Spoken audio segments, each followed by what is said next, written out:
성탄절입니다. 예수께서 이 땅에 오셨습니다. 예수께서 이 땅에 오신 목적은 분명합니다. 우리를 구원하시기 위해서입니다. 더 구체적으로 얘기하면 나를 구원하시기 위해서입니다. 그래서 오늘 천군과 천사가 누가복음에 보면 이 일이 이렇다라고 고백해요. 누가복음 2장 4절에 보면 지극히 높은 곳에서는 하나님께 영광이요 땅에서는 하나님이 기뻐하신 사람들 중에 평화로다. 평화로다라고 얘기하면서 앞에 한 단어가 들어가 있습니다. 앞에 한 절이 들어가 있어요. 한 문구가 어떤 사람에게 평화냐면 하나님이 기뻐하신 사람들 중에 평화로다. 모든 사람에게 평화로 주어졌지만 특별히 하나님이 기뻐하신 사람들 중에 평화로다. 이 말 뜻이 뭘까요? 하나님이 기뻐하신 사람들에게 평화다. 다름 아닌 예수 그리스도를 영접하는 사람들입니다.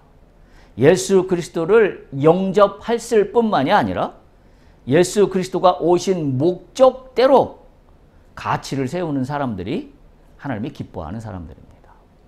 그래서 이런 사람들이 이 땅에 사는 동안에 평화를 누릴 것이고 그리고 이 일로 말미암아 아버지께는 하나님께는 영광이 된다라는 그런 말씀입니다. 주께서 이 땅에 오신 오늘 성탄절 우리가 기념하는 예배를 드리고 있는데 바로 나의 인생 가운데 오시는 주님이시다. 이런 고백이 우리 가운데 있어야 될 줄로 믿습니다. 우리가 나의 주님으로 오시는 그 주님께 화답할 수 있는 신앙이어야 합니다. 나의 주인으로 오시는 주님께 화답한다는 신앙은 뭘까요? 그것은 말씀드린 것처럼 내가 어떤 가치로 살아갈 것인가.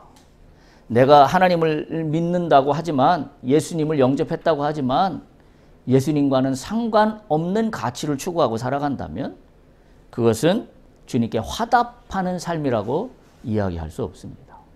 우리는 분명하고도 정확하게 주님께 화답할 수 있는 인생이 될 수 있어야 합니다.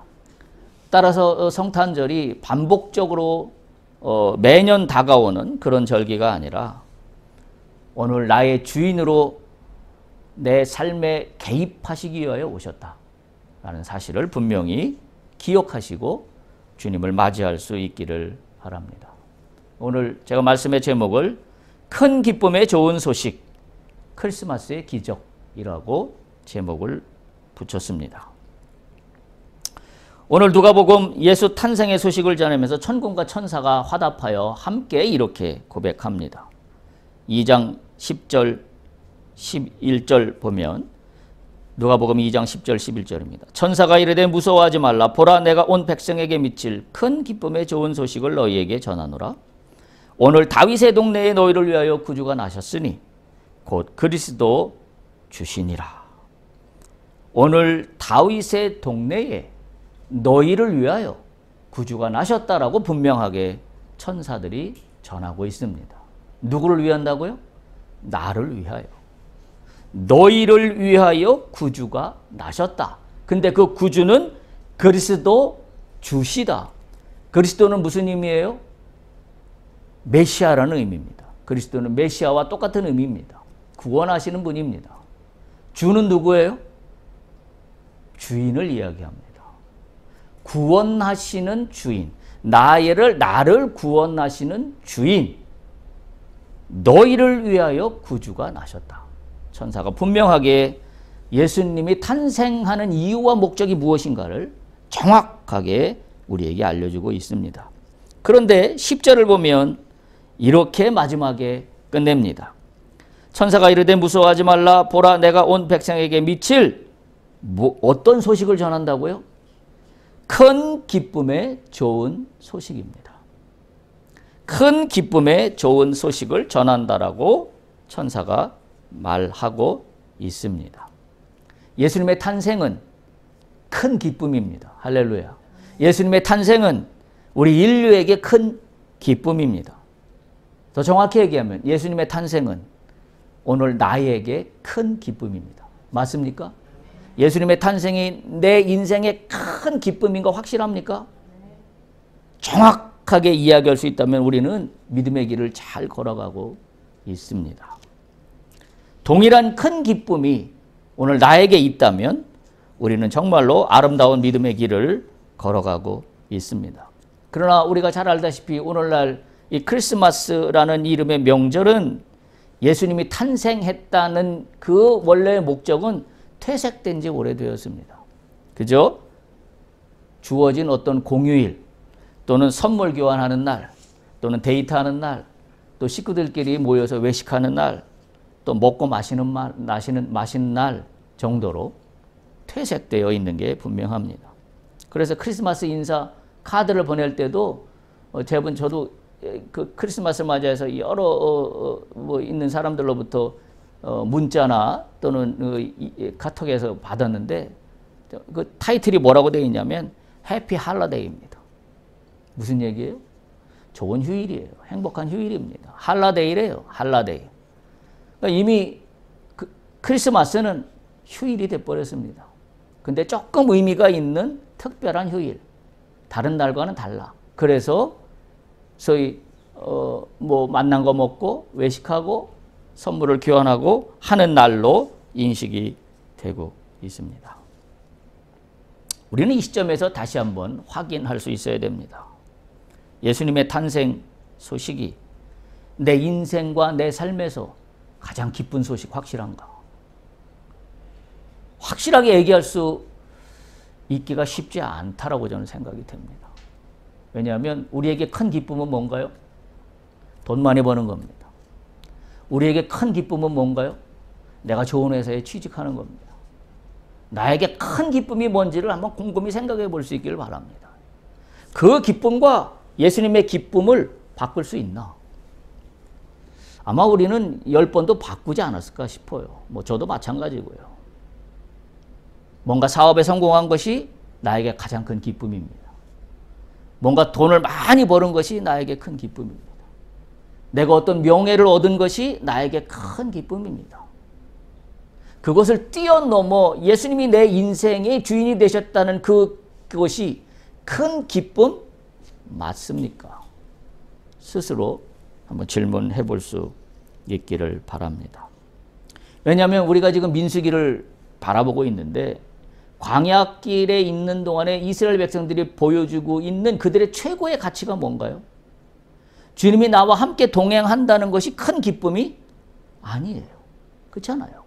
광야길에서 보여주는 게. 맨날 이스라엘 백성들이 불평하는 게 뭔가요? 먹을 게 풍성하지 않다고 불평합니다. 입을 게 풍성하지 않다고 불평합니다. 풍성한 먹거리, 풍성한 입을 거, 편안하고 안락한 집, 성능 좋은 고급 자동차, 뭔가 삐까번쩍한 명함, 이런 거 추구하고 사는 게 우리의 현주소입니다. 왜냐하면 이스라엘 백성들이 그걸 보여주고 있어요. 광야길 가는 동안에 이들은 하나님과 동행하며 하나님이 약속하신 가나안이라는 목적지를 향하여 간다는 사실은 그렇게 큰 기쁨이 아니에요. 우리는 그걸 충분히 짐작할 수 있어요. 왜? 가나안으로 하나님의 약속을 따라 간다는 기쁨보다는 이들이 추구하고 있는 가치를 보면 먹을 것을 더 큰 기쁨으로 여기고 더 맛난 것을 먹는 것을 더 큰 기쁨으로 여기고 더 풍성하고 안락한 삶을 영위하며 사는 것을 더 큰 기쁨으로 여기고 있다는 것을 성경은 분명하게 우리에게 증거하고 있기 때문에 그렇습니다. 그래서 우리가 예수 탄생의 이 성탄절을 맞이해서 우리가 정말 진솔하게 내 스스로에게 질문해 봐야 되는 명제는 예수 탄생이 진짜 내 인생의 가장 큰 기쁨인가? most, best 확실한가? 아니면 뭐가 되는가? 뭐보다 좀 나은 건가? 아니면 equal인가? 비슷한 건가? 아니면 less than인가? 못한 건가? 우리가 분명하게 질문해 봐야 할 줄로 압니다. 오늘 크리스마스 기적에 대해서 몇 가지 말씀을 드리고자 하는데요. 누가복음에 전한 천사의 말을 인용하면 지금 말씀드린 것처럼 가장 큰 기쁨의 좋은 소식이 하나님으로부터 나에게 내려왔다라는 사실이에요. 우리가 이걸 정확히 인식해야 됩니다. 예수님 탄생하신 날이 성탄절이 아니라 더 중요한 의미는 뭐냐면 가장 큰 기쁨의 좋은 소식이, 베스트 소식이 하나님으로부터 나에게 내려왔다. 이게 예수님이 탄생한 의미예요. 따라서 우리가 단순히 예수님이 탄생한 날을 기념하는 거야, 이렇게 성탄절을 이해하고 있다면 우리는 그 의미를 10분의 1밖에 알지 못하는 것이다라고 이야기할 수 있습니다. 민수기 본문에서 무엇이 좋은 소식이 되어야 하는 것을 분명하게 알려주고 있습니다. 말씀드린 대로 오늘 본문에 보면 21장 민수기 7절에서 8절 보면 이스라엘 백성들이 불뱀에 물립니다. 다시 말하면 세상은 어두움입니다. 불뱀에 물립니다. 예수가 없는 세상은 불뱀에 물리며 죽을 수밖에 없는 세상입니다. 왜냐하면 예수가 없는 세상은, 하나님이 개입하시지 않는 세상은 죄악이 가득한 세상이기 때문에 그렇습니다. 여러분, 창세기에 세상을 창조할 때 그 기사가 기억나시죠? 창세기 1장에 태초에 어떻게 됐어요? 태초에 온 세상에 흑암이 가득했습니다. 빛이 없었습니다. 흑암이 관영했다라고 기록하고 있습니다. 어둠이 관영했어요. 거기에는 뭐예요? 아무런 소망이 없습니다. 그냥 단순히 빛이 없어서 깜깜하네, 이런 의미가 아니라 소망이 없다는 이야기입니다. 아무런 생명이 없다는 이야기입니다. 그게 창세기 기사의 시작이에요. 그곳에 하나님이 말씀하셔서 소망이 하나씩, 소망의 등불이 켜지기 시작한 것이 태초를 창조하신 하나님의 말씀이에요. 빛으로부터 시작했잖아요. 그리고 마무리는 당신이 사랑하는 당신의 형상을 닮은 피조물인 아담과 하와, 남자와 여자를 창조하시는 걸로 창조 기사는 마무리가 됩니다. 우리가 창세기에 하나님의 형상으로 창조된 나의 형상이 죄악으로 말미암아 일그러져 버렸습니다. 그것을 회복시키기 위하여 하나님이 직접 개입하셔서 예수 그리스도를 이 땅에 보내신 어마어마한 사건, 그것이 바로 성탄절의 의미라는 사실입니다. 따라서 우리가 성탄절을 맞이하는 나의 각오는 뭐냐면, 이 일그러지고 찌그러진 죄성으로 가득 찬 나의 이 성심을 하나님 형상으로 회복시킨다. 이게 성탄절에 우리가 가져야 될 성탄의 의미입니다. 그저 기쁜 소식, 좋은 소식 좋아요? 예수님 탄생하신 날, 그래서 우리는 즐기고 먹고 다 좋습니다. 왜냐하면 그것도 즐거운 일이니까요. 그런데 우리가 본질을 잊어버려서는 안 됩니다. 오늘 민수기 기사에서 보는 것처럼 그 땅에 죄악이 관영했어요. 죄악을 뭘로 표현하고 있냐면 불뱀으로 민수기 기사는 표현하고 있습니다. 그래서 그 죄악으로 관영한 그 세상에 온 땅에 불뱀이 가득하였습니다. 온 땅에 불뱀이 가득하다는 얘기는 불뱀에 물릴 수밖에 없는 상황입니다. 왜냐하면 아무도 보호해주는 보호장치가 없어요. 사막에 덩그러니 인간만 있고 불뱀만 존재합니다. 근데 이 불뱀의 목적은 인간을 쏘는 겁니다. 도구로 쏘아서 죽이는 겁니다. 그래서 오늘 성경도 그렇게 기록하고 있어요. 물려서 죽었다라고 기록하고 있습니다. 물리면 죽습니다. 어두움에 물리면 죽습니다. 내 인생이 어두움 가운데서 벗어나지 못하면 죽음이에요. 그건 불뱀 가운데 그냥 있는 거예요. 아무런 소망이 없는 겁니다. 그런데 이 안타까운 현실에 하나님은 결정을 내리셔요. 불뱀이 관영한, 죄악이 관영한 세상에 하나님이 희망의 빛을 쏘아 올립니다. 드디어 결정을 내립니다. 죽어가는 인생들을, 죽어가는 이스라엘 백성들을, 불뱀에 물려 죽는 이스라엘 백성들을 더 이상 보고 계시지 않았습니다. 그래서 어떤 결정을 내렸나요? 9절에 보면 모세가 놋뱀을 만들어 장대 위에 다니 뱀에게 물린 자가 놋뱀을 쳐다본 즉 모두 살더라. 8절에 보면 여호와께서 모세에게 이렇게 말씀하세요. 불뱀을 만들어 장대 위에 매달아라. 물린 자마다 그것을 보면 살리라. 희망입니다. 소망입니다. 어둠이 관영한 세상에 사는 수가 있어요. 불뱀이 가득한 세상 가운데 사는 수가 있습니다. 어떤 경우가 사는 수예요? 놋뱀을 쳐다보면 삽니다. 이걸 다른 말로 표현하면 오늘 탄생하시는 예수 그리스도를 쳐다보는 자는 삽니다. 왜냐하면 예수 그리스도를 쳐다보면, 예수 그리스도를 영접하면 나는 죄악이 가능한 관영한 어둠 가운데 살고 있는 세상이지만 그 가운데 사는 수가 있기 때문입니다. 예수님이 오늘 그걸 위하여 이 땅에 오셨습니다. 주를 쳐다보는 자마다 살았더라. 할렐루야. 이게 크리스마스의 기적입니다. 이보다 더 큰 기적이 어디에 있겠습니까? 21장 민수기 8절과 9절을 다시 한번 잘 보시기 바랍니다.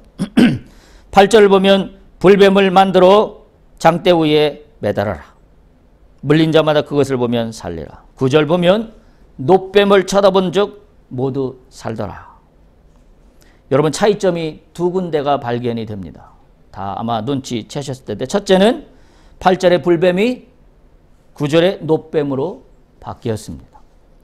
두 번째는 8절에 보면 살리라 라는 단어가 9절에 보면 본즉 살았다라고, 살더라라고 완결형으로 바뀌어 있습니다. 살리라라고 했는데 살았다라고 바뀌었습니다. 불뱀이 놋뱀으로 바뀌었고 살리라는 살았다로 바뀌었습니다. 말로만 있는 좋은 이야기 책이 하나님 말씀이 아니라 하나님 말씀은 말씀한 대로 성취됩니다. 우리가 그것을 믿어야 해요. 오늘 예수 그리스도에서 이 땅에 탄생하시는 목적은 예수를 바라보는 자마다 산다고 했으면 우리는 그것을 액면 그대로 믿으면 삽니다. 여기에 다른 이유와 변명과 다른 논리와 다른 해석이 전혀 필요치 않습니다. 왜? 하나님의 말씀은 말씀하신 대로 그대로 성취되기 때문입니다. 우리가 해야 될 일은 살리라라고 했으면 믿으면 되는 겁니다. 그러면 삽니다. 근데 살리라 말씀을 주셨는데 이것을 믿지 못하면 살 수가 없습니다. 아마 그렇지 않겠어요? 불뱀이 막 꿈틀꿈틀 돌아다니며 나를 물었는데 그걸 장대에 매달아서 불뱀을 쳐다보래요. 뭐 상식적으로 말이 되는 얘기입니까? 나를 무는 불뱀을 쳐다보는데 내가 어떻게 살아요? 상식과 논리로는 말이 안 됩니다. 그래서 우리가 이것을 믿기가 어려워요. 그래서 하나님 말씀을 우리가 믿지를 못합니다. 성경의 하나님 말씀은 분명히 성취됩니다. 할렐루야. 그런데 우리는 이 말씀을 믿지 못해요. 왜? 상식과 논리와 지식으로 보면 이거는 말이 안 되는 이야기라고 판단하고 해석하는 게 우리의 머릿속에 가득하기 때문입니다. 그러는 한 우리 속에 있는 어두움은 해결되지 않습니다. 그냥 불뱀과 같이 피해 다니며 사는 수밖에 없습니다. 안 물리려고. 거기엔 아무 소망이 없어요. 희망도 없어요. 다시 말하면 불뱀이 놋뱀으로 바뀌는 역사도 없고 살리라 주셨던 말씀이 살았다라고 결론 지어지는 경험도 일어나지 않습니다. 이 말씀을 묵상하면서 무슨 생각이 드냐면 믿음이란 뭔가? 믿음이란 이렇게 이야기할 수 있어요. 미래 완료형이다. 미래 완료형입니다. 여러분 시제에서 우리나라 말에는 미래 완료형이라는 완료형이라는 시제가 없지만 뭐 영화 같은 데 보면 완료형 시제가 있습니다. 완료형 시제는 뭐예요? 단지 미래 한 시점만을 이야기하지 않습니다. 미래 완료형은 뭐예요? 지금 현재로부터 시작하여 미래까지 가는 모든 과정을 다 포함하고 있는 게 미래 완료형입니다. 뭘 의미할까요? 살리라고 현재 시점에서 살리라고 하나님 말씀하셨으면 지금부터 나는 이것이 완성되기 위해서 어떻게 해야 돼요? 지금부터 믿음으로 화답해야 돼요. 그게 믿음이에요. 하나님의 말씀을 말씀 그대로 받아들이고 믿어야 해요. 현재로부터 그것을 받아들이고 갈 때 미래의 완료가 됩니다. 그게 미래 완료형의 의미예요. 이것이 실현될 줄로 믿고 쳐다본 자는 살았습니다. 민수기 말씀이 그걸 증거하고 있습니다. 근데 살리라 했는데 이것을 실현될 걸로 믿고 쳐다보지 않은 자는 그저 불뱀에 물려 죽는 걸로 끝납니다. 믿음이 뭐냐? 현재 시점에서 현재로 끝나는 건 믿음이 아닙니다. 불뱀에 물려 죽었다고 한다면 믿음이 있는 삶이었다고 이야기할 수 없습니다. 우리가 믿음이 있다라고 이야기하려면 현재 내가 어떤 상황과 환경에 처해 있다 할지라도, 불뱀에 물리는 상황에 있다 할지라도 그것을 성취될 줄로, 하나님의 말씀의 약속이 이루어질 줄로 믿고 믿음으로 화답하는 자는 그것이 하나님 때에 완성이 됩니다. 이게 미래 완료형의 믿음입니다.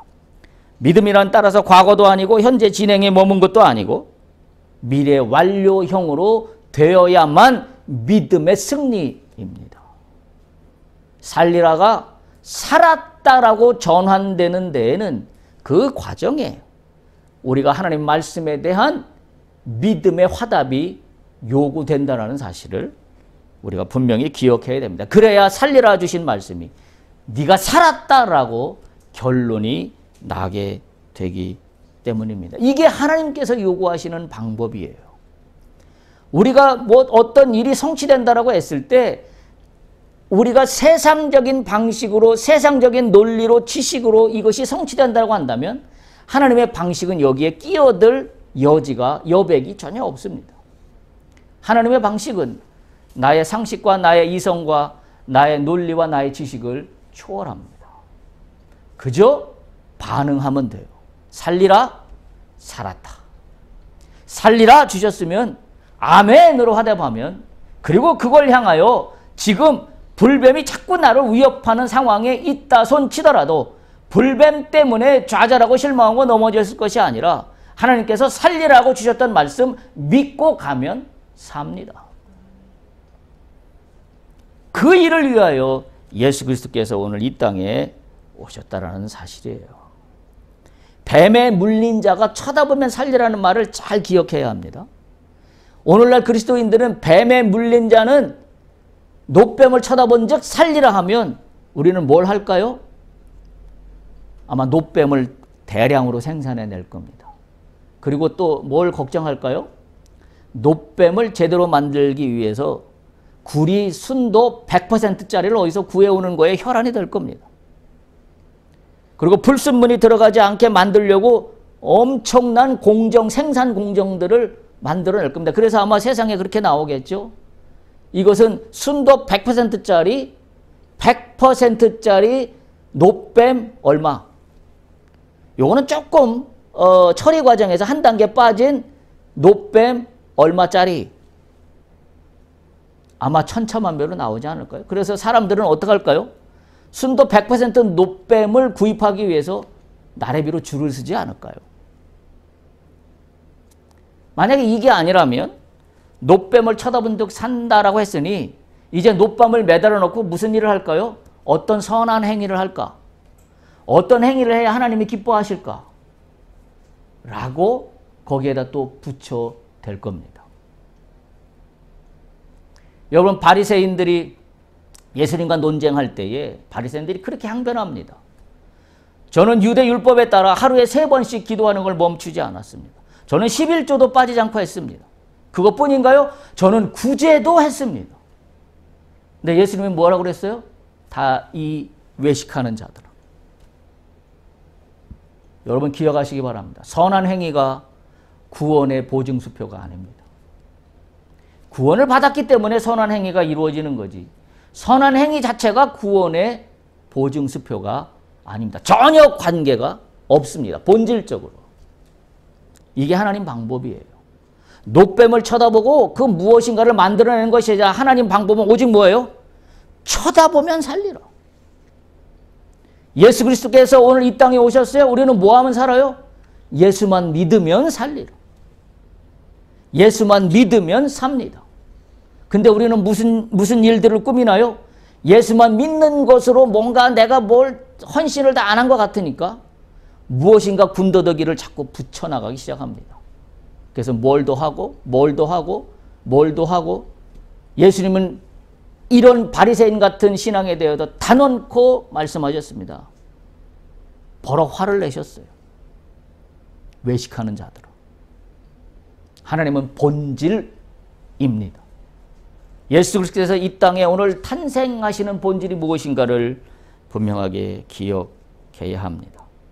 불뱀이 놋뱀으로 만든 것은, 불뱀은 죽음을 의미하고 놋뱀은 죽음이 아니라 살게 되는 의미를 이야기합니다.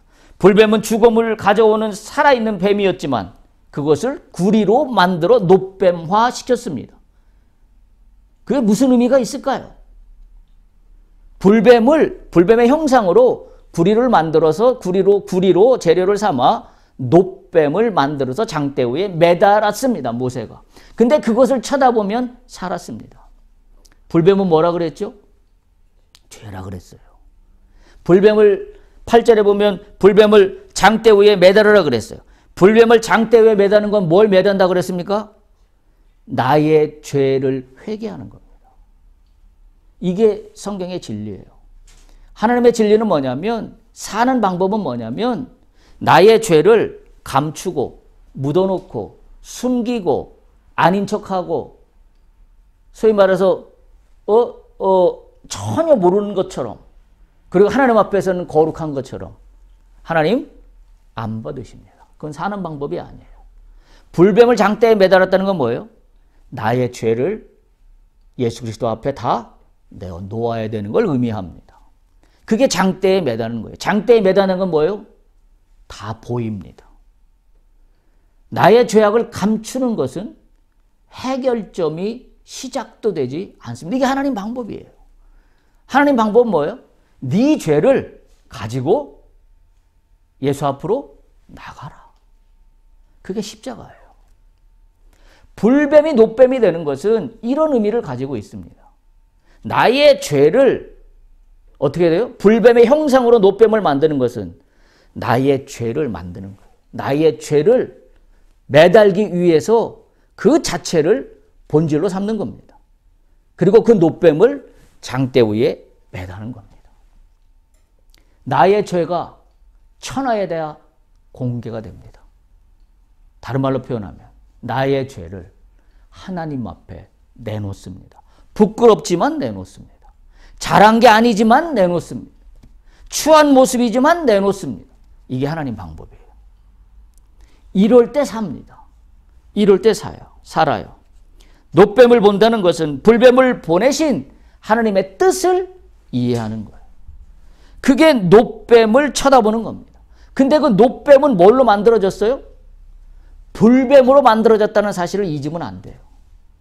나의 더럽고 추한 거, 그것이 하나님 앞에 장대 위에 드러나는 놋뱀이 될 때, 그때 치유의 기적이, 역사가 일어납니다.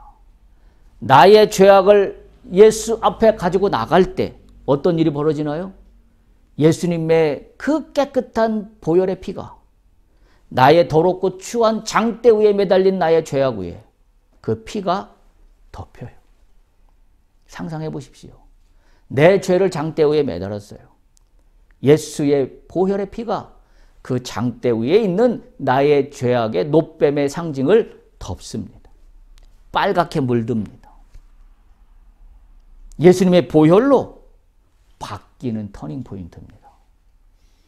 근데 이 내놓는 과정이 없으면 예수의 피가 묻혀질 여유와 공간과 시간과 의미가 전혀 없습니다. 예수의 피를 어디에다 쏟아부을까요?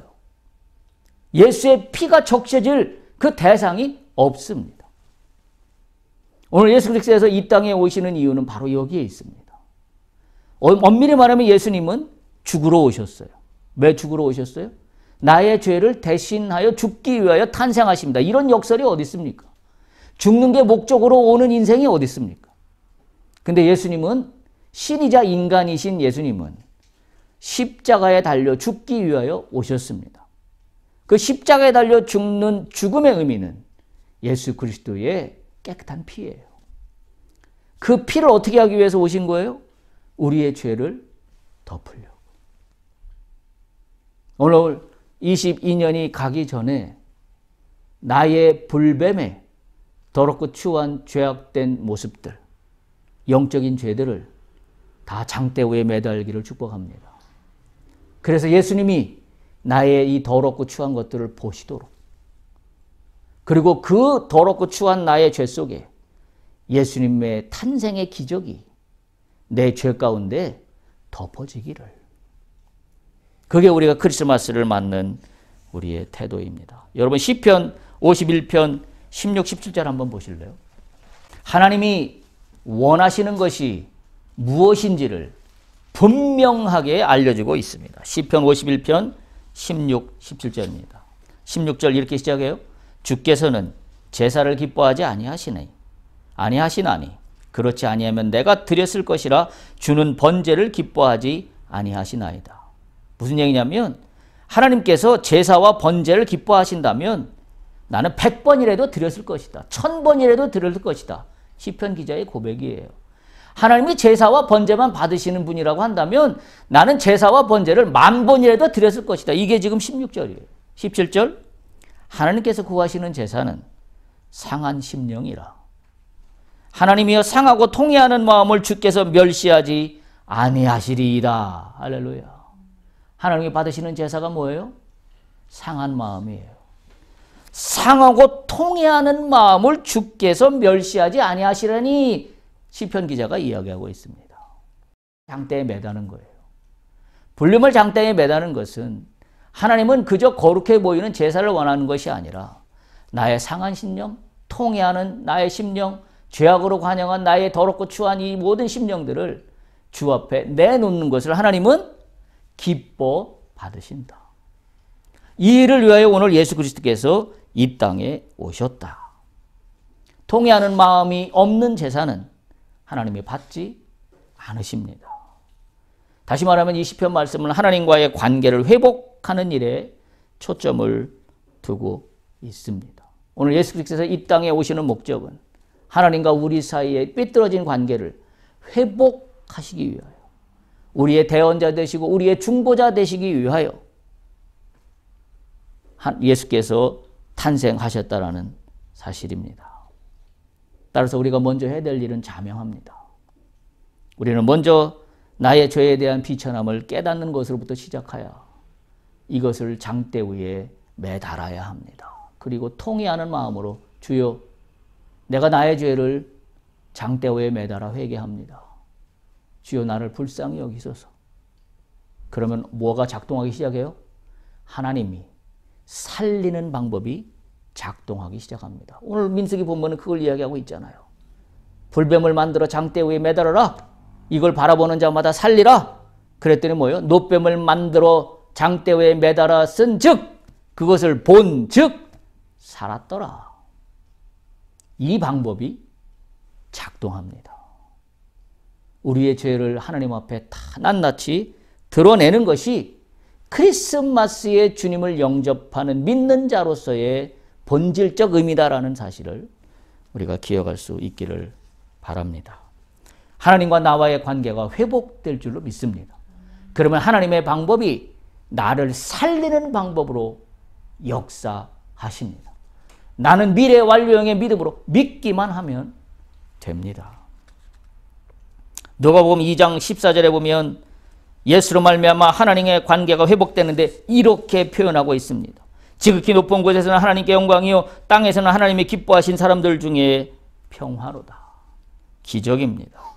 하나님으로부터 소외된 옛 삶을 벗어버리고 기쁨의 관계가 근거가 되는 새 삶으로 들어가는 기적을 이야기하고 있는 것입니다.